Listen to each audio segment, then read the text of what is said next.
Good afternoon, YouTube. Welcome to Ferret Face Veil Productions. So today we're going to be looking at a couple of boots. Now this isn't an in-depth review, and I have not worn either of these boots for a long period of time or really much at all. So one of my biggest struggles with riding boots is that I have some issues with my right foot. I have nerve damage that causes me to have little to no feeling in the back of my foot as well as the bottom of my foot. So most of the time I have to walk under the front of my feet, and most of the things that I do are between my toes and kind of that main ball kind of area of your foot. Any further back than that, I have no feeling on my right foot. Because of this, standard motocross boots don't really work for me. They're so rigid that I can't feel anything, and being able to even walk or get off the bike is almost impossible. For a long time, I've been using my good old BMT boots from basic military training in the Air Force. Now these are very thick-soled boots. They're pretty beefy. They got a little bit of toe protection, but not a lot. Not a lot of ankle protection either. Not a great boot for riding. It's really not, and a lot of people have called me out on it for a long time, but I've tried on boots for years and years now, and I had some motocross boots several years ago. It was very hard for me to get on and off the bike, to function at all, and even being able to move and feel the brakes, I just wasn't happy. Now, luckily, I never had a whole lot of foot injuries or anything else. Most recently, I dislocated a toe just from hitting a rock or something. Could have been much worse. So I've had very good luck using these. And honestly, I hadn't seen a lot of reason for switching over, because even in bad crashes, I really just had never hurt my feet. Now, up first is our Gaerne. This is Gaerne's adventure boots. So I started looking at adventure boots because they are more flexible, you can walk in them a little bit easier, and they still offer some protection. Now, as you can see, this boot does not offer a lot. This is a very flexible boot. So you can see it bends very easily. There is support in the rear. It doesn't go very high, and it's not very solid, really, at all. I'm not a huge fan of these buckles either. I feel that these buckles are pretty flimsy. There is toe protection. It's pretty solid up here, actually. And, of course, a little bit of protector for your leather for the boot. If you were doing very mild riding, this would be probably a pretty good boot. So, as a true adventure boot, you know, this would be very comfortable. When you put this on, it's very flexible. You can squish them pretty good in, and it offers a little bit of protection.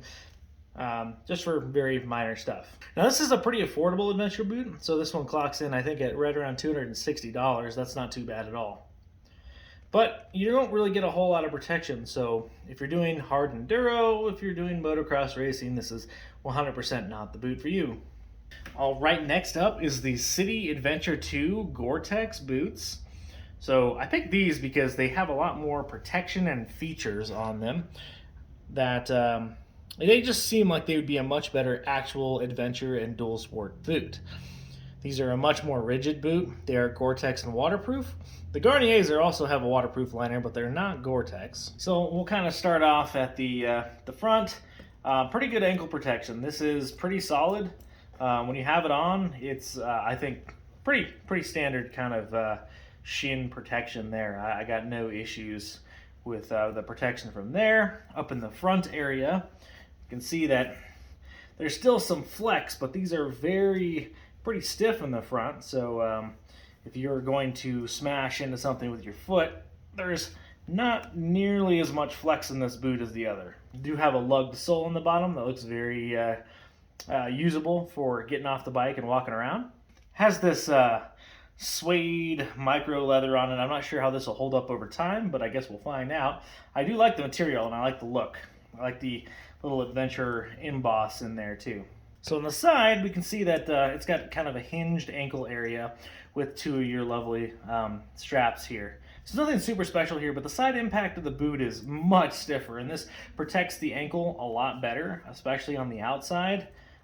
This is a pretty thick piece of either TPU, rubber, or whatever they're using, and it offers quite a bit of protection there compared to a lot of the other adventure boots.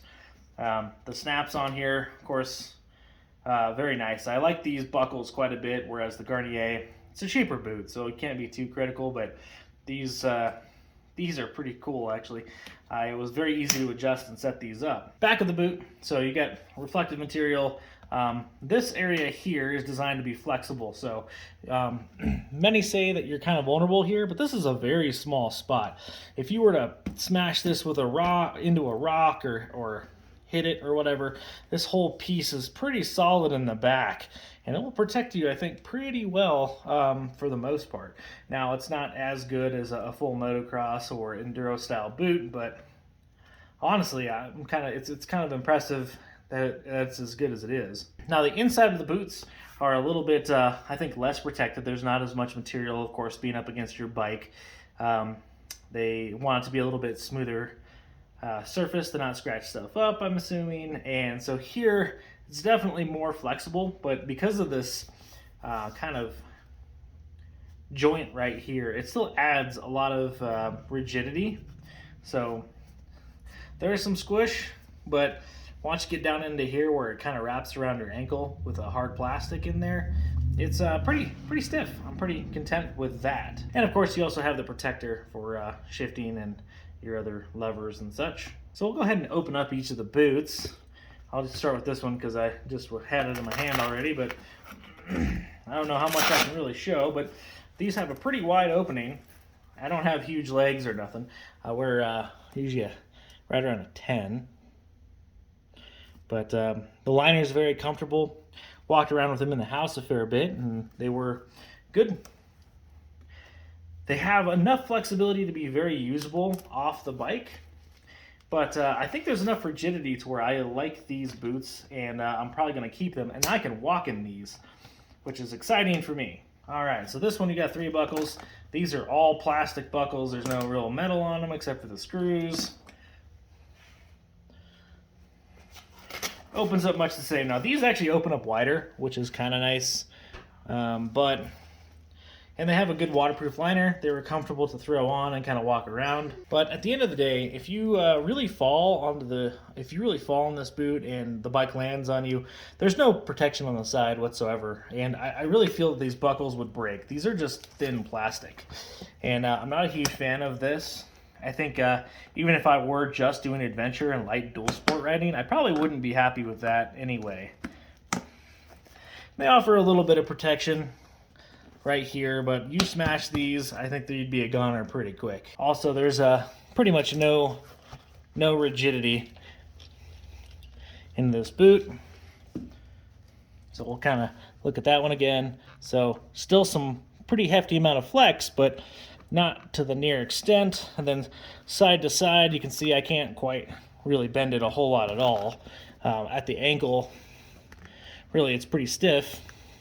And front to back, there's a lot of resistance. So when it comes down to it, are adventure style boots the best for off-road use? The answer is no. In every case, these are a compromise in every sense of the word. These are a compromise for weather protection as well as having more flexibility and having a sole that you can actually walk and be pretty comfortable in. A lot of the riding that I do is also dual sport riding, so we'll go up and explore mines and walk around and stuff, and being able to have a tread as well as a sole that I can actually walk in is actually very important to me. I'm willing to take the trade-off for having a little bit less protection. And overall, I'm a pretty mild rider. A lot of times when we're riding harder, slower stuff, falls are pretty mild for the most part.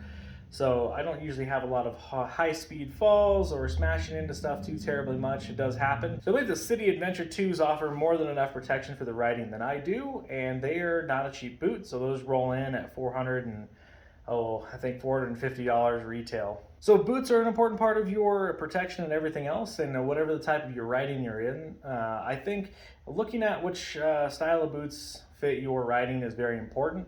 But also I wanted to show that these Sidi Adventure 2s are very, very comfortable. They offer good protection, and they may work quite well for you, although they are very expensive.